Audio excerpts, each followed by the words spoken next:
What's going on, and welcome to the Solo Shot. My name is Tom Vecchio. We have a 3-game MLB slate tonight. It starts at 5 o'clock. As a reminder, Jim Sonis is on vacation. I am filling in for him. Just some quick programming news. There will be no Q&A today since it's only a 3-game slate.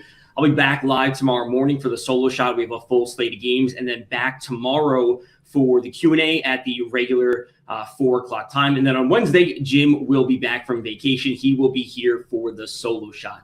My name is Tom Vecchio. I'm one of the writers and analysts at numberFire.com. You can find me on Twitter at DFS_Tom. And this is one of the many shows on the FanDuel Podcast Network. You can find that anywhere, whether it's iTunes, SoundCloud, Stitcher, Google Play. Make sure you give it a like, follow, or subscribe, a review on the given platform. That is greatly appreciated. And before we hop into things, hello, baseball and fantasy fans. FanDuel is a special contest for you running every single day. That's the FanDuel Home Run Challenge, and it's completely free to play. All you have to do is draft a team of 3 players, and you'll receive points for each home run that they hit. Compete for a chance to win part of the $10,000 prize pool. So head over to FanDuel today and play the Home Run Challenge for free. For more details, visit FanDuel.com or download the FanDuel app today. Eligibility restrictions apply. All right, so jumping into this very small 3-game slate, again, starting at 5:10 Eastern. It's an odd start time, so remember that. Right now, we have 5 of the 6 pitchers in the player pool. For the Kansas City Royals, they are calling up a rookie, Jackson Kowar. Not sure if he's going to be added to the player pool, so just keep that in mind. Of course, there's obviously plenty of issues when rostering a young pitcher, especially one that's being called up for his very first start. We're not sure how long he's going to go into the game, how deep he'll be going. I will say, touching on him since he's not in the player pool, he has really strong numbers this season in AAA. It's a small 31.2 inning sample size. He's carrying a 33.9% strikeout rate and 8.3% walk rate, which is obviously very good. In these 33 innings, again, small sample size, he's allowed no home runs and only 3 earned runs. Really, really strong numbers. He's carrying, obviously not something that we're too worried about, ERA at 0.85. Mainly a ground ball pitcher, which is good to see against the Angels lineup, which isn't all that dangerous, especially without Trout. But again, we're worried that he's probably not going to be going 7 innings. He certainly is showing some strikeout upside. But again, we have to wait to see if he'll be added to the player pool. Now, overall on this slate, the 3 most expensive pitchers at Abdirt Alzolay, I think is how you pronounce it. Almost got that right. He's $9,900. Pablo Lopez is $9,600, and Nick Pivetta is $9,300. They're all very, very tightly grouped in terms of their salaries, and I think that we're going to be seeing Nick Pivetta as the most expensive option for, I would say, pretty clear reasons. He's at home. He's going up against the Marlins. They strike out a lot. He's also the cheapest among them. We looked at Pablo Lopez, and he's on the road in Boston, which is a negative park shift against him, and he's going up against a dangerous Red Sox lineup.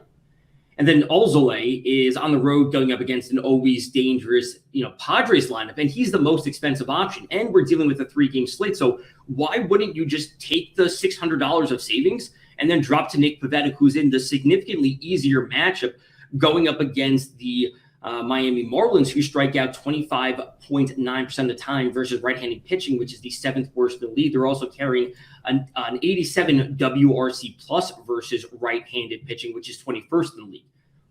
So rostering a pitcher against Boston or the Padres is never something that you're like super, super comfortable with, which is why I think we're going to be seeing, all of these lineups be pushed towards Nick Pivetta, and making him what should be the most popular pitcher on today's slate. Now, this isn't to say you shouldn't be looking to roster even Ryan Weathers or Lopez or Alizé. They all have some, good strikeout upside. This year, we see actually Nick Pivetta leading this group of pitchers at 27.4% strikeout rate. Alizé is at 27.2% strikeout rate. Lopez is still very solid at a 25.0% strikeout rate, coming with a very strong 3.51 xFIP. Again, negative park shift against Pablo Lopez. The danger in the Red Sox lineup is something that you always want to be worried about. Now, who are we going to be stacking, right? I assume most people will want to be going to the Red Sox. They lead the slate with a 4.88 implied run total. The Angels are right behind them at 4.71. And then we have the Royals at 4.29. The Royals were a team I spoke about on Friday in their spot. They put up 14 runs going up against Matt Shoemaker. I think we want to be going right back to the Royals tonight, going up against Dylan Bundy. I promise you this is not a Royals podcast, but with a 4.29 implied run total, more importantly, their salaries are very good. And the matchup against Dylan Bundy is strong. He comes in this season allowing way too many home runs, and that's something we absolutely want to be taking advantage of. 2.10 home runs per nine is what he's allowing right now. A modest 23.9% strikeout rate. He comes in with a 3.95 Sierra, which is okay, a 4.07 xFIP, which is okay. Mainly a medium contact and ground ball pitcher, but the home runs still tend to be an issue for him. I think that this is why we want to be looking back to the Royals and their power hitters. Starting off with Andrew Benetendi, a 148 WRC plus versus right-handed pitchers this season with a solid 175 ISO, as I mentioned on Friday. He's gotten better as the season has gone on. Salvador Perez, a 215 ISO and a 115 WRC plus. Carlos Santana, a 181 ISO and a 114 WRC plus. Very solid numbers from the Royals and their hitters. And more importantly, the salaries on them are still very, very affordable. Whit Merrifield at $3,600 is the most expensive option that they have. And it all gets relatively cheap from there. Perez is 34, Santana is 33, Benetendi is 33. We're really not breaking the bank with any of these hitters. Of course, we dip down a little bit further. That means we're losing some offensive, power with Hunter Dozier or Michael A. Taylor or, Jorge Soler, who's $2,200, is actually struggling quite a bit this year. So we're working with decent salaries on the Royals. I think we can be looking there. I would say we have a very clear pitching option we can be going to with Nick Pivetta. Of course, if you're running on multiple lineups and you want to differentiate your player pool and going to players like Pablo Lopez or Ryan Weathers, I think that they're both, very, very much in play. And along with Alizé, I think a lot of people will actually turn to Ryan Weathers just because it makes lineup construction easier. He's $8,100, and taking the $1,200 of savings allows you to pay up for a full Red Sox stack. Again, they have the highest implied run total on tonight's slate, sitting at 4.88. JD Martinez, he was scratched on Saturday.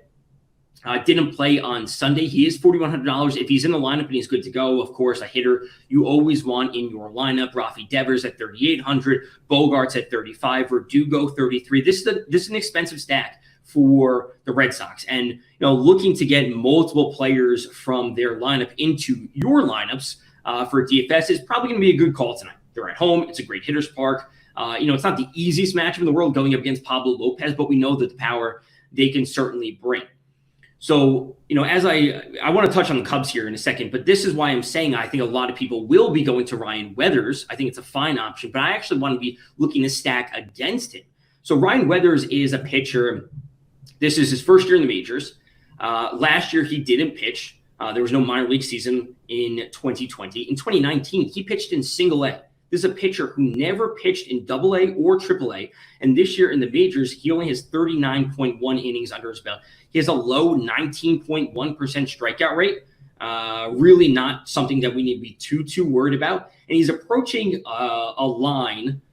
this line of a fly ball rate and a hard contact rate, around 40% for each. And if you look back, a lot of pitchers that are approaching 40% fly ball rate and a 40% hard contact rate are always prone for some home runs. Specifically, he's at 38% fly ball rate and a 38.2% hard contact rate. He comes in with a 4.51 Sierra and a 4.47 xFIP. He's allowing 1.14 home runs per nine. So a pitcher that is certainly a bit home run prone, not a big shutdown strikeout pitcher with a 19.1% rate. And I like the power that the Cubs have in their lineup. Chris Bryant this season is carrying a 274 WRC plus and a 531 ISO versus left-handed pitchers this year. A 531 ISO versus left-handed pitchers this year. I'm looking to the Cubs tonight. Patrick Wisdom, who's been recently called up for the Cubs, who apparently is going to hit a home run in half of his games, has a 266 WRC plus, obviously a very small sample size. Wisdom has played only, I believe it's only 13 games for the Cubs. right? 13 games, he has 7 home runs for the Cubs and 10 RBIs in 13 games is obviously amazing. Contreras, a 208 WRC plus. Rizzo, surprisingly strong against lefties, a 149 WRC plus. Oh, Contreras has a 364 ISO. Rizzo, the power is certainly lacking against lefties. Obviously, he is a lefty hitter with a 118 WRC plus. Javi Baez with a 97 WRC plus and a 273 ISO. So I think Weathers is going to be popular.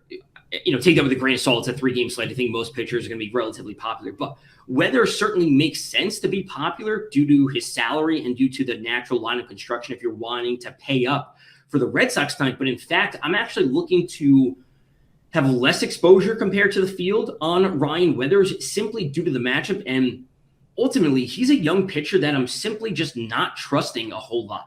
He's not a big strikeout guy. He's giving up too many fly balls, too much hard contact, and that's turning into a good amount of home runs. And with the power that the Cubs bring, this is not something I want to be, using a pitcher against. Like I want to be trusting the Cubs' power ahead of a young pitcher who's certainly having some inconsistencies on the mound. So looking to stack the Cubs tonight, looking to stack the Red Sox, and then I think Kansas City, again, is that stack that you certainly want to be using to kind of fill in the gaps because some of the hitters on the Cubs are also expensive and kind of very similar to the Red Sox. Chris Bryant is $4,300. If Javi Baez is good to go, he's $3,900. Contreras is $31,000. Rizzo is $3,000. We see the Cubs with actually a low 3.6 implied run total. It's the lowest on the slate. The Padres are at 3.9. The Marlins are at 4.12 to cover all 6 teams. So if the Cubs aren't going to be popular, the lowest implied run total on the slate, they're going up against and naturally those salaries for those hitters could just be shifted equally to the Red Sox, which should be the chalkiest team on the slate with their slate high 4.88 implied run total. So if the Cubs aren't going to be popular, they have plenty of power. They're going up against a pitcher who's allowing way too many fly balls and too many home runs. A pitcher that can't, strike out hitters, on demand with a 19% strikeout rate. Why are we not looking to the Cubs tonight? So the Cubs and the Red Sox are 2 teams I have, a ton of interest in. I think, again, the Cubs are going to be, the Red Sox are going to be super chalky. The Cubs are this under the radar team that I want to be targeting. The Royals kind of fill in the gaps because their salaries are just that much more affordable. And then we also can be looking to the Angels. Again, a 4.71 implied run total. It's the second highest on the slate. They're going up against Jackson Kowar for the Royals, a pitcher who, as I said at the top, he has a very strong strikeout rate this year in AAA. He's set to make his major league debut. We don't know how deep he'll be going into the games. The Angels have some power in their lineup. They're also, I would say, modestly expensive. They're not super expensive. Ohtani is their most expensive option at $4,100. Jared Walsh, $3,700, has plenty of power against righties. He's been having a very, very solid year. Rendon was hurt for a little bit. He's been a bit inconsistent. And then Justin Upton, $3,200, a player that has been really, really surging as of late. He has 3 home runs in his last 4 games, really getting it going after a slower start this year. I think you can be looking to him as well. The Angels, just given, the lack of consistency from their lineup, I think that they're certainly falling 4th on my list of teams tonight. It would be the Red Sox, the Cubs, the Royals, and then the Angels.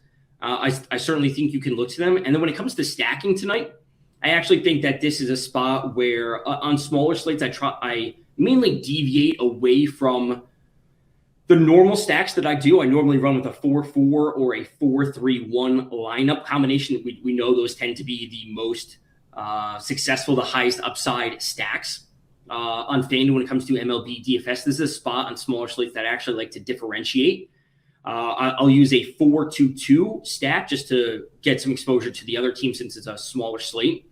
Or I'll use a 4-2-1-1, and with the 2 one-offs, I'm trying to shoot for that home run upside. So I may not want to fully stack the Angels, but looking to Ohtani or Walsh for that home run upside is something you can be doing on really any slate, especially when they're facing a right-handed pitcher. So the Cubs tonight, of course, the Red Sox tonight, they're going to be very, very chalky. I think Nick Pivetta, again, should be the most popular pitcher on the slate. due to the matchup against the Marlins, which is, of course, easy. They strike out the 7th most in the league against righties. Also, Nick Pivetta, the cheapest among the top 3 pitchers. And really just the consistency that he brings and the matchup and, his salary, we really just should see him as the chalkiest pitcher. So look to Nick Pivetta. I think you can take your shots with Alzolay for the Cubs, and he's 9,900, which is tough to roster on a 3-game slate when we're not dealing with an immense amount of value. Look to the Red Sox for hitting options. Look to the Cubs for hitting options, which I'm personally very interested in. I think they're the under-the-radar team I want to be going to for that power upside. I'm using the Royals to fill in some gaps. And then, of course, look to the Angels. They have power in their lineup. I'm not going to say it's very consistent, but they do have power in their lineup, and they should be in a good spot because if Jackson Kowar for the Royals, who's set to make his debut, doesn't go deep into the game, you can certainly attack the Royals bullpen. So it's a small 3-game slate. We ran through this pretty quickly. Again, there will be no Q&A today. We'll be back tomorrow for the solo shot, 9 a.m., same place, same time, a full slate of games, and then back tomorrow for the Q&A at 4 p.m. And then Jim Sonis will be back on Wednesday for the solo shot at 9 a.m. Again, my name is Tom Vecchio. I'm one of the writers and analysts at numberFire.com. You can follow me on Twitter at DFS_Tom. Until next time, good luck in your contest.